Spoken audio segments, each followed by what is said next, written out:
Right, Scott, thanks for taking the time to join us. Firstly, how's things going? What's the day-to-day for you now? Well, since retiring, we set up our own landscaping business, Fab Landscapes, buzzing. We're doing really well actually. We've got about 7 months in front of us. Just doing bespoke gardens, porcelain, pattern fencing, artificial grass, keeping ourselves busy, keeping ourselves fit, not putting too much weight on. Relax. I hope not anyway. I mean, you're hung with the boost now. Do you miss it at all? Yeah, of course I do, but I've still kept involved, like I was saying before. We're at Ashton Town now. We've took over the development squad there. We've got a game on Thursday night. So we're still involved, still go training, have a mess about with the lads. That's what it was about for us back with the John and Burn at Salford. We had a good laugh, didn't we? So I'm still about that with the boys, having a laugh, having a joke, staying about it. It was always the big thing, wasn't it? You know, those injuries were just so special and handfuls away to the success that they had. Yeah, definitely. We was all mates. There was a group of mates, and if one of us was out, we were all going out. You know, we stuck together for everything, and I think that's what got Salford where they was, because of John and Burn. To be fair, they got the best out. I was saying before, they got the best out of everybody. They brought everyone together as a family, and even the fans were saying like it's not the same as it was back in the day. You know, we had a good laugh. So yeah, loved it. What, you know, when you live in that circle, like you say, we were all mates, but what was it that made it so special? You know, why was it memorable? I think it's because when we come to Salford, you've got to remember there was 8 or 9 of us who come from Rammy. So we all knew each other anyway, and I think the lads who they brought in was just like us. You know, they had the banter about them, but it was all winners. We all wanted to win. And having John O'Byrne on our side, that's what we did. We just went and won and won and won and won. And when we didn't win, we'll be in. They'll have us in on a Sunday part time. We're in on a Sunday, going running on streets. You know, I think that's what made us who we was. You know, we all loved it. Obviously, it's 10 years coming up since the takeover. Obviously, like I say, you'd have been at Rammy when it happened. Yeah. What was sort of the perception from the other teams around that time when it happened? Because obviously Salford were the same league at that point. You know, what was everyone saying? Just like, but I think Salford were the league below us when sure they were. When we formed, yes, we in March 14th the year. Yeah, we swapped, didn't we? We went up and they was yeah. So basically, when we got wind of it, I think John and Burn had a meeting at Rammy.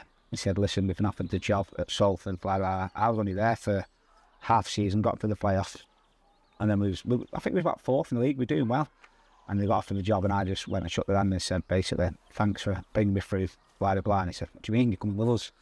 So I was like, "All right." He said, "So just don't say anything yet. Well, drop your kit back off and just say you've only joined Rammy because of us, and they'll let you go for free. Don't say you come to Salford because they'll want something for you." Like, so we did that, and obviously we went to Salford. I think Darlow was running away with it, weren't they, that year? I think so. We won out last day, didn't we? Darlow drew at Warrington, and we ended up winning it. Because it was over at Ammies, you remember? Yeah. And Gary and Nicky and all that coming. Yeah, we was there. Warrington watching that one just sweating. Yeah. They had it literally on loudspeaker the whole game on the table. I sat listening to it. No one could eat, and ended up drawing with Warrington Town. You know, they like won once, and we ended up going up. But I think did we win like 16 games on the bounce or something like that? Are the 16 left? Yeah, something like that. It's just a mad run of games where it just won, and they kept slipping up. Like, we can win this, you know. And we ended up going up winners. And I think the year after we went to playoff, wasn't it? That one, because it's against us one, wasn't it? Which one was that? The one after the day. When it went off. Is that the one with us? Which one was that? I think. That's 2-0, but Bournemouth was there tricking over. Yeah, we went to Hotel Football. Was it Hotel Football? Not, or was it? Yeah. We went and opened. I had an opening night, didn't we? We was on the bottle of wine. I said, "You can have a drink," and we ended up getting beaten, didn't we? Too, you know. We went mad. I was like, "Oh shit," because we was all like just ordering wines. Yeah, look, bottle of wine on this table. Oh, I remember getting beat. I was like, "Oh god!" And I think when we watched that Class 92 thing back, it showed that in the programme, didn't it? And Gary's going mad outside, like, it's the last time they go out with us. And they're like, shit. But yeah, it was all good fun. It's like the year before the non-league days. Do you remember much about Salford before all that? Obviously, before we come down, we knew that, like, I'm a big United fan anyway. I knew that obviously United lads had took over Salford, and obviously we was at Rampart and you out of the room. He's getting $1,000 a week, he's getting $2,000 a week, and really wasn't, you know. But then obviously when we heard the rumours, because the rumours going about that he was getting the job, and There's denying it, say we're happy here and blah blah, and end up getting it. But there was always talks about Salford before we come, and I think it turned your head even more then. Even if Salford, I think if Salford would have come in for me without John Burn, I think it still would have gone because of who owned it and what they was doing. Do you know what I mean? But John Burn was a big part of my career, really. I know you sort of touched it to call them and your. When you came in, did you feel that pressure that right, we're coming here, but we're only coming here to win and to go up? Yeah, definitely, because every single team we played, their cup final, they wanted to beat us. Everyone, like I said before, everyone's like, you're $1,000 a week, and like, it's just, I'm not, I'm on about 200 quid, you know. So everyone wanted to beat us, but I think with us coming from the league above, I didn't feel as much pressure. I thought, I've already won this league, I've already done it, you know. And I looked around the teams that I thought, I beat them. It was only the Darlow to stand in our way for 3 or 4 years, really. I don't think anyone else would have threat to us apart from them because they had a big following as well. And how good was that game in that rivalry to be involved in? You know, we had to really gauge the most. The first that you'll have been involved in with Salford was that 2-0 win when Jay come back. Yeah. We won there, and that just felt like a really big turning point. But to actually be in those games, what was that like? Yeah, like, I think if it wasn't for Darlow, I don't think Salford would have gone through the leagues as quick as they did. I think they dragged each other through, you know, with the rival, with the fans, the managers. We hated each other. But now you go on Twitter, you can speak. I'm friendly with a couple of their ex-players. You can speak to them now, but when I played against them, I hated them. And I think we got the best out of them, they got the best out of us. So it worked both ways and kind of got them through the leagues with us. So what about that next season when we got into the Northern Prem? Was that straight away, you know, first day after we got off from Division North, was that straight away, right, you're doing this again next year? Yeah, but it was always the same. We brought in a few new players again. We strengthened. And it was a case of, we're going to win it again now. I think being at Salford, it was always the case of you're going to get promoted. And like I said, everyone would come and beat you. But I think we knew, when we went 1-0 down, that we weren't going to change it. And we didn't panic. We thought, we'll beat these anyway, you know. But then, obviously, when you go up through the leagues and you're going for like the National League North and you get them beat 1-0, you start thinking, shit, we're going to beat these. And as they still crept through, we still did it like. When you look back at 2015-16, would you consider that as one of the best seasons in your career with everything that happened and the way that it finished? Is that when we beat Darlow? That the Darlow? The playoff final against Workington, that was the FA Cup season. Yes. Yeah, with everything what went on, obviously, with the cameras there for the FA Cup game, so we all look forward to that, you know. With that many games, I think it took a bit of a toll on us. We beat Workington 3-2, didn't we? I think Jordan scored. Jordan scored the winner. Yeah, because Alston missed an open net and Jordan tapped it in. Yeah, listen. Alston still claimed it, don't he? I think so, yeah. I don't know how he missed. It's literally just a little tapping and Jordan's had to get at the end of it. But I put everything, that's the best time of my career. I got asked it. I did a little podcast with Phoenix. He's got his own little podcast and stuff. And he's asked me questions like, who's the best club you play for, Salford or Chester, asking for stuff like that. I said, with what I did at what's up, kids?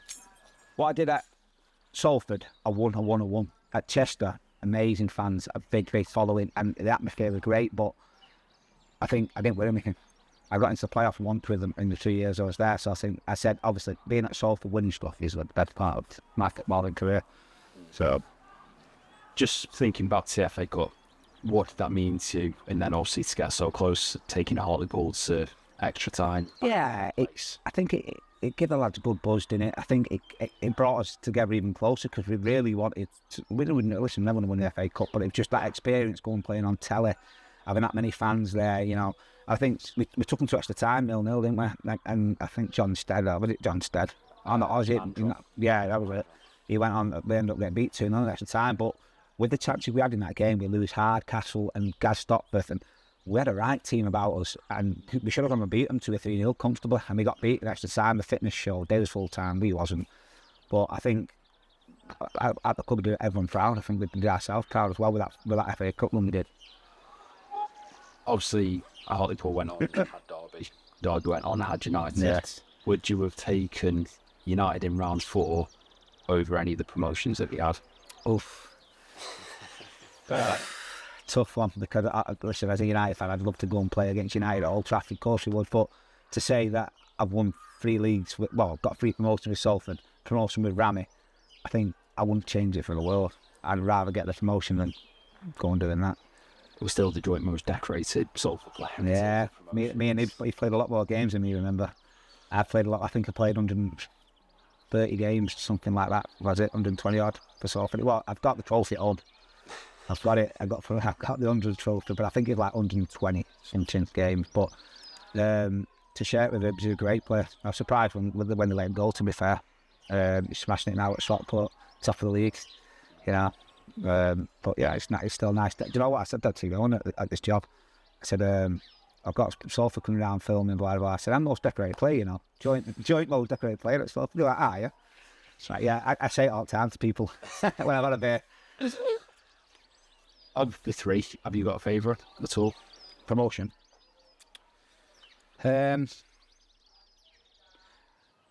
Maybe the first one, just because we were so far behind when we come in, and the main thing was to get the playoffs, and we ended up going up and winning it. I think the last one, obviously, when I got a 7-game ban, I struggled to get back in. Obviously, Lois and Gus were doing well, Self doing well, and towards the end, the team were winning. So it's hard to, you know, John and Perm, like a winning team you're playing, that's what it was. So I struggled to get back in towards the end. So I didn't, probably from, I don't know, it was February, I didn't play that many games. So even though I was a big part of it, I didn't feel that part of that season, do you know what I mean? So the first one, definitely. Just looking at more on the people side, obviously there have been some really iconic, some influential people in the dressing room, obviously John and Burton, massive part of that, but some of the other guys involved as well. Yeah. They helped to make that special, make that atmosphere, make that change room as well. You know, you like some Rushies, you Glens, Yeah. Deuces and that. Yeah, I was saying to you before, like, obviously, the change room, the back room staff, everybody, like the physios, and we'd go out to Newquay. When we went out to Newquay, we got the bus driver to pay for an hotel room for him and said, come on, you can stay with us. You know, that's the part, that's what was good about it. We all stuck together. And even the fans, like I was saying before, we had Broughton, he was there every single game, climbing trees to watch a game and stuff, getting chucked out. And that's what made it all fun, you know. It brought us all together, that, and that's what we loved about it. Still good to many people. Yeah, spoke to Gaz Stopford a few weeks ago. Speak to Alson. Speak to Jordan. Who did I spoke to the whole week? Obviously, I've messaged in Jono about 2 weeks ago now. Still speak to him. I'm going to go down Radcliffe and watch a game to go and see him. Like I've literally not seen him for about 2 years now. Gaz ran me up. Mary's Gaz ran me up and speak to obviously Gaz, and I said I'll come down and watch a game if you like. So, but yeah, I still speak to quite a lot of them. To be fair, I stayed in contact with quite a lot of them.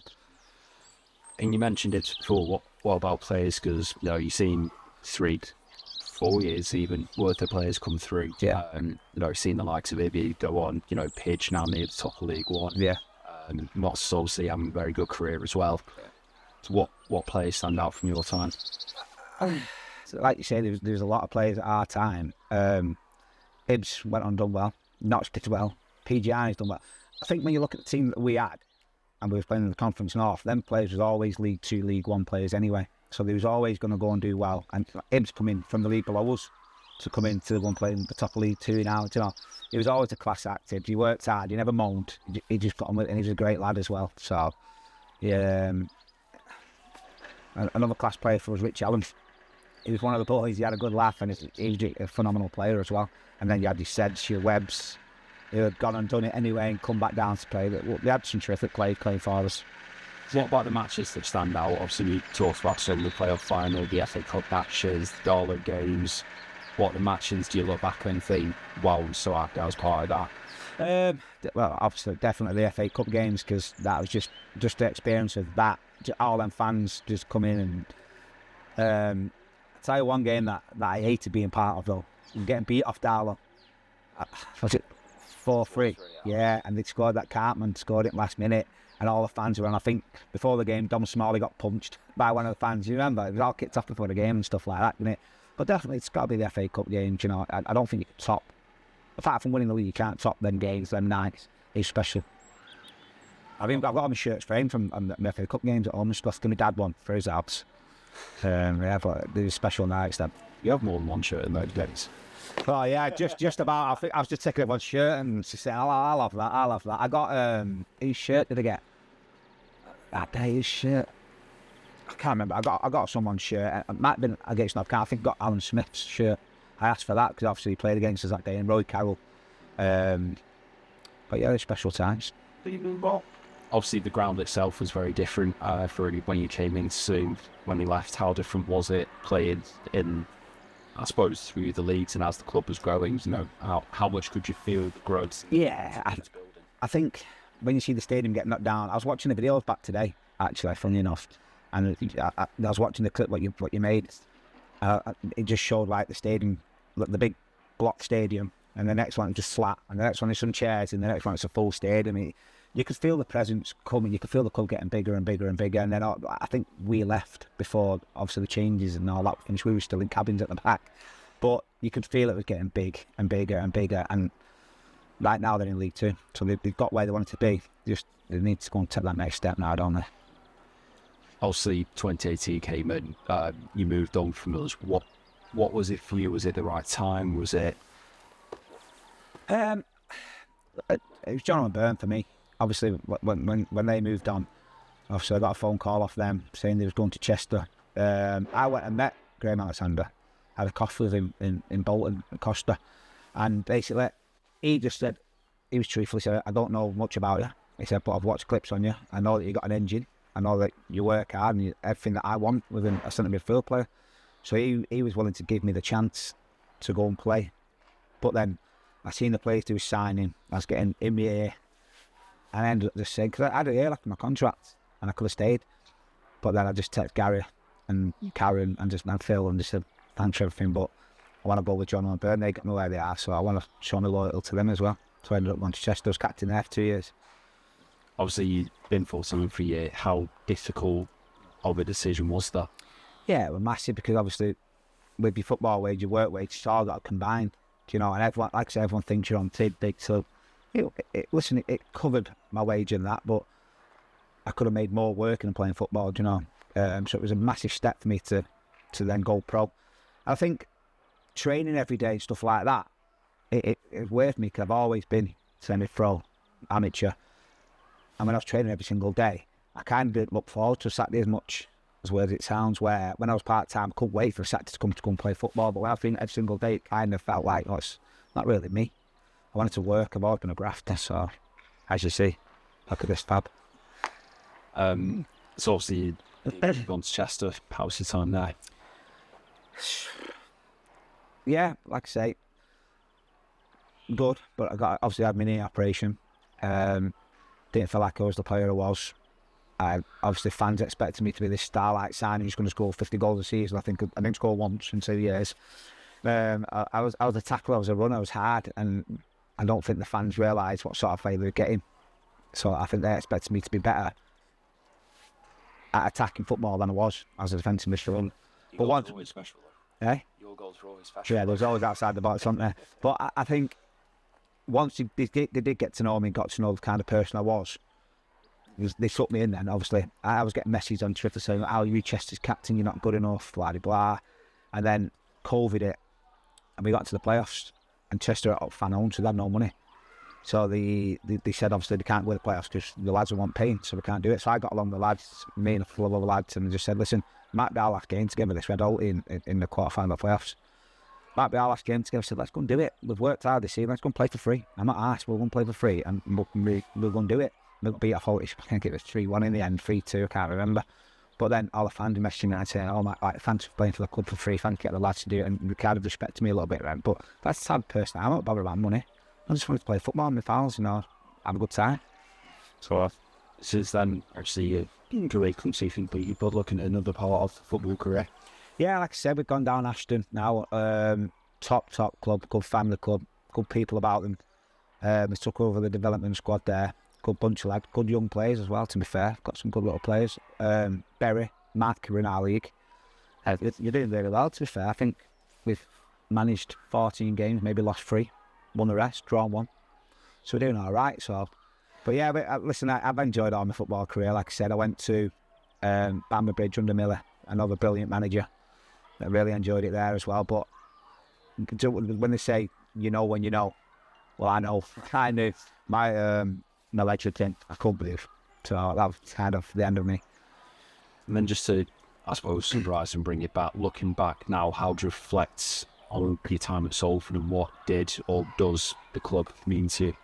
Oh, yeah, it means the world. Like I said to my little lad's Marvin to come and watch. He's always, he's football mad. He's always watching me on YouTube. And, I wish I was playing for him now. Because my little lad's a little bit older. He understands football a bit more. He never got to see me play. I think he was 9 months old or something like that when he come and watched us. Now, I'd love to play in front of him if I could. So definitely, Salford means the world.